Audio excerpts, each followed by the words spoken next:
Hey guys, Fox here. Some game guts. Let's get to it. It's been a pretty busy last month. I've picked up quite a few things. Of course, the Switch collection continues to grow. But this time I have a few art books to add to the collection.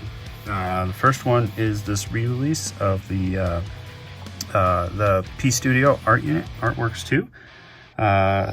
Singori Sojima. Hope I pronounced his name right. But this one focuses on the likes of like Persona 4, 5, the rhythm games from Persona, and Catherine. So we got lots of Catherine work here.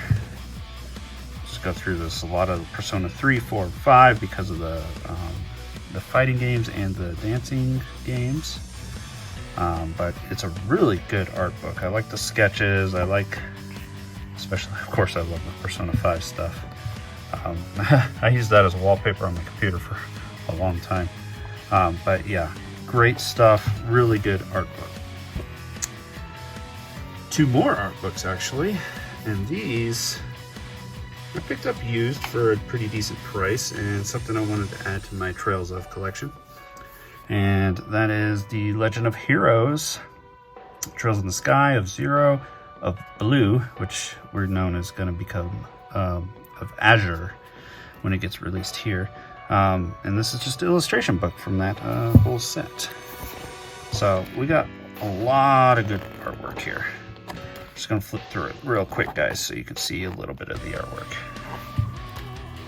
It's pretty awesome. I love it because one of the biggest things that I love about the Trails of series is the artwork that Falcom does. I just absolutely love. Some of my favorite art styles. So lots of great stuff there. Some Estelle, some Joshua. It's really good, guys. These books are fantastic. Oh, there's Rishia. That's the one. Anyway, so these are, there she is again. This is fabulous. I love these. I found them pretty cheap on Amazon, sold by used. Got these for 25 bucks a piece, which I thought was a pretty good deal. And here's the other one. This is the character book, which is great on their own, but I think I like the illustrations book a little better because I like those pictures of, you know, all the characters together and different scenes in the game. So this one focuses on the characters from the Trails in the Sky and Zero and Azure. So really good stuff. Really happy to have these in the collection. It's really good to just pull one of these out when you're like, I'm a little tired but not quite ready for bed. Don't want to really dive into a game because it'll keep me up. Just pull one of these off the shelf and just look through it. They're great. They're Ellie. Lots of good stuff. There she is. That's the one, guys. So apparently in Japan she is Lycia Mao instead of Rishia. So there we have it.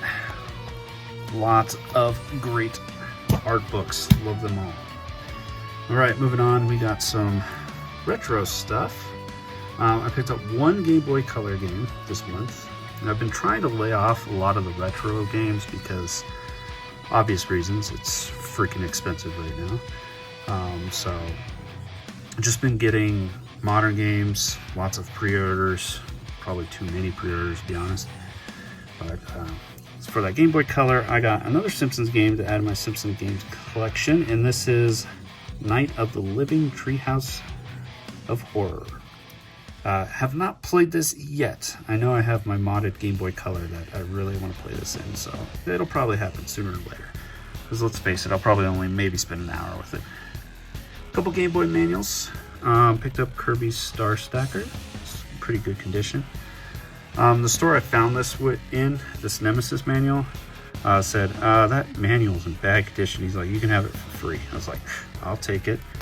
Still the manual for Nemesis, so it is pretty gross. I will replace it if I find a better one, but at least I have it. And then a Taito shooter for the NES, complete in box, and that's Skyshark. Not the greatest shooter, But it's not bad.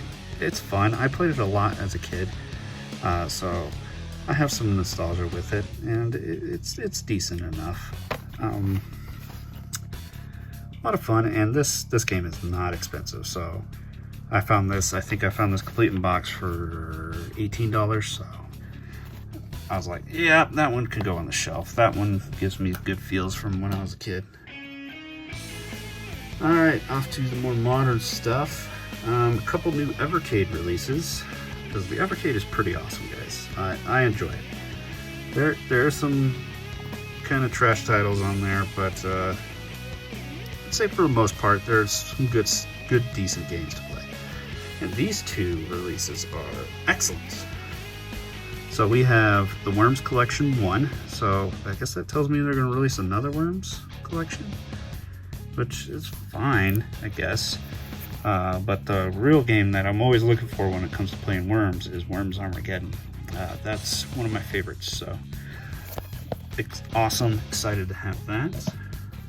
And the other release is the Indies Heroes Collection. I watched a review of this one. I forgot whose channel did a review on this. Ooh, I want to say maybe Metal Jesus Rocks. But anyway, there was a lot of really good games on here that I haven't heard of. But watching the playthrough of quite a few of these was impressive. I was like, wow, these look great. So I was happy to get this one, especially that it comes with 8 games on it. Lone PS5 release, no surprise. This one was definitely coming to the collection, and I'm itching to play it on the PS5, and that's Hades. I played a lot of it on the Switch, but I kind of shelved it for a while to play some other games. And now that I got the PS5 release here, pretty hankering to play this. So I may pop this in here soon, because this is a game I can play, you know, bits and pieces here and now, so it's good. It's got a really cool foil and typical, like, foily cover, as you can see there. Looks pretty awesome. And it comes with a little mini art book inside, and apparently a soundtrack code, so, which I already have from the other Switch release, but that's okay. Really cool. Excited. Definitely play some more. PlayStation 1, I wasn't aware I was actually missing this, silly me, when I went to go look for it because of a video I was doing, my top 30 RPGs. I went looking for this version of the game, and I was like, I don't have it. Luckily, I know it wasn't very expensive, and I actually found a sealed copy for $30, and that's Final Fantasy Anthology. I actually own this and played it a lot back in the day. But the main reason was to play Final Fantasy VI, and it's actually a pretty decent version of it, including, you know, all the cool added cinematics that they put on it. I'll be honest, I have yet to play Final Fantasy V. No idea if this is the way to play it, probably not, because I know load times on these PlayStation 1 releases weren't the best, but that's fine. PSP! Another sealed game. I'm surprised I'm finding sealed games with today's market and all that grading bullshit with WADA and whatever, and driving up prices. Enough people on YouTube talk about it, and I pretty much share mostly the same opinion. It's kind of annoying. But anyway, I did find more sealed games, and this one is Manikamia Student Alliance on the PSP. Yeah, I haven't played any of the Manikamia games. So I heard good things, not necessarily about this one, but I did hear good things about the PlayStation 2 release, The Alchemists of Alrevis. So this one came from a private collection of somebody who was like, I'm just trying to get rid of it. Do you want it? And I was like, yeah, I'll take it off your hands. So excited to have this. When will I play it? Who the hell knows? But you know me, I love my RPGs, so they usually get added to the collection in the hopes that they will get played someday. Okay, I found this at a local game store for super cheap, and I was really surprised. And the reason he was selling it cheap because it didn't include the game, and no game was fine. So he was like, "Yeah, you can have it for 15 bucks." I was like, "All right." And it is Fatestella, the Umbral Star, and this is the limited edition from Xseed and Marvelous. Yeah, there we go. So I know quite a few people have played this one. I'm going to open it up and show some of the stuff. So it came with one of those cloth, like poster type wall scroll things. And then it came with a bunch of character cards. They're almost like tarot card style. Actually, they're kind of see-through, so they might be that clear plastic stuff. But those are pretty cool. And inside it has an art book. If I can get it out. There we go. I'll go over here. So, I like the art for this game. I think it's pretty well done. Lots of characters and some art right there. Pretty cool. Let me know if you played this game. It's pretty good. I went and looked. I thought I had a copy of this game, so I obviously picked it up for 15 bucks. I was like, I could probably complete this. I do have the game. Unfortunately, I only have the cart in a generic GameStop case. So I was like, oh shit. So now I'm just missing the case for the game, and then this little limited edition will be complete. We'll see if I ever find that. I doubt it. I'll just probably end up buying the game cheap or something, if I can. Unique collectible I got here. I got this from a buddy who went to PAX East back in 2019, a couple years ago.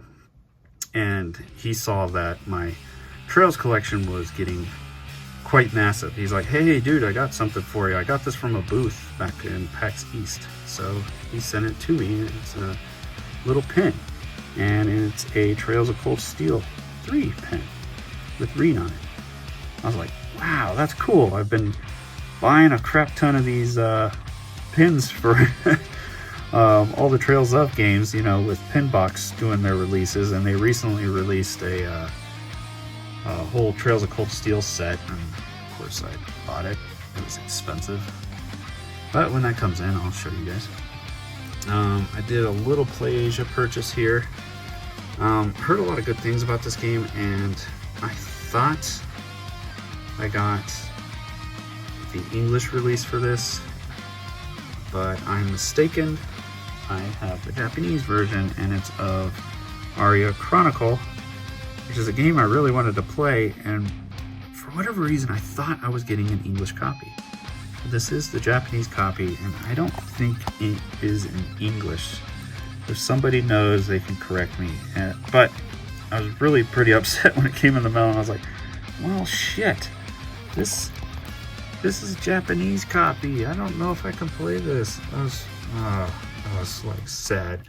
But it did come with a free little soundtrack CD with it, which I wasn't expecting.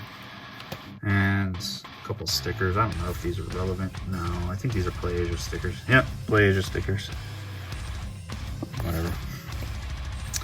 It wasn't terribly expensive. I think I got it on one of their sales, or the big free shipping sale that they were doing over the summer.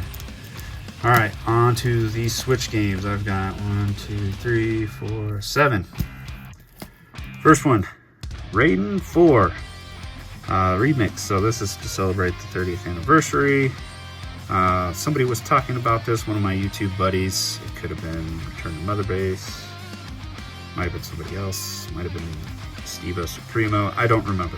But I saw them got it, and I looked it up on Amazon. It was pretty cheap, and I was like, oh shit, I enjoy the Raiden games pretty much. So I went ahead and picked it up. Next is from, I think this is Strictly Limited, and it took forever, like they usually do. I'm pretty sure I'm gonna stop ordering stuff from Strictly Limited, because usually not long after they announce a game, Amazon fucking sells it, and you're like, well, damn, now I have to wait 6-7 months for my copy to come in. Anyway, that's of the Cotton reboot. I like the cotton games, these little cute 'em ups. They're a lot of fun. And this one's kind of Halloween-y theme. And I'm a sucker for those kind of stuff, especially when the season is fastly approaching. So looking forward to popping that in for some fun. Picked this one up because of Leo, the funny nerd. So the game looks pretty good. It looks a lot of fun. It's a roguelike, and I like the artwork. So it's Zenjen, I think that's how you pronounce it. But looked pretty awesome. Looks pretty fun when I'll get to it. And you know, oftentimes these smaller companies like P-Cube will only do 1 or 2 print runs of these games that are still pretty decent, and they end up getting expensive later. Save those for last.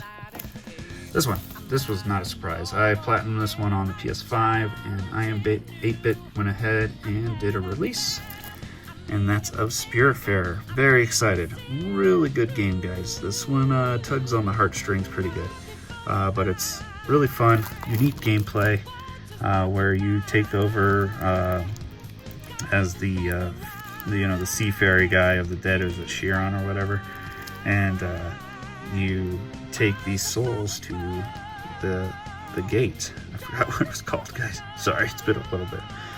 But it's a lot of fun. You can customize your boat on how you put the houses on there and stuff, and then you can go to explore this big world map to find items, find different spirits that you need to take to the gate and send them off to their afterlife or whatever. So it's quite good. All right, got some borderline controversial games, but they're actually pretty solid dungeon crawlers, and that's Motoro Chronicle H. This one is a very competent dungeon crawler. I played through this one. It's pretty enjoyable. There's lots of girls to add to your team. Very simplistic on the graphics, but that's okay. The character designs are pretty fantastic. They look great. And the dungeon crawling is pretty fun. There are some risque moments in here where you have to please the girls, not in the way you think, but typical anime standards, by rubbing them and crap like that, giving them gifts and all that shit. Some of the clothes come off. No nudity or anything, but borderline pretty damn close. Anyway, this one had a very small print run release from Idea Factory, and I think Limited Run helped them do this for Idea Factory, but this was hard to get a hold of. It was kind of expensive, but I found a very cheap copy on Mercari. You can get a very cheap copy of that also on Play Asia if you want, because they have an English port, which is something I did for the sequel to that game, which is Motoro Crystal H. This one, just improvements on these, pretty much the same game, different girls and all that. Good dungeon crawling. I have not popped this one open yet. Watched a little playthrough, but it's pretty good. Lots of, innuendos and that kind of stuff. These games aren't for everybody. I'll just go ahead and state that, but they are pretty good dungeon crawlers. And the last one I got has English on it, and it's another,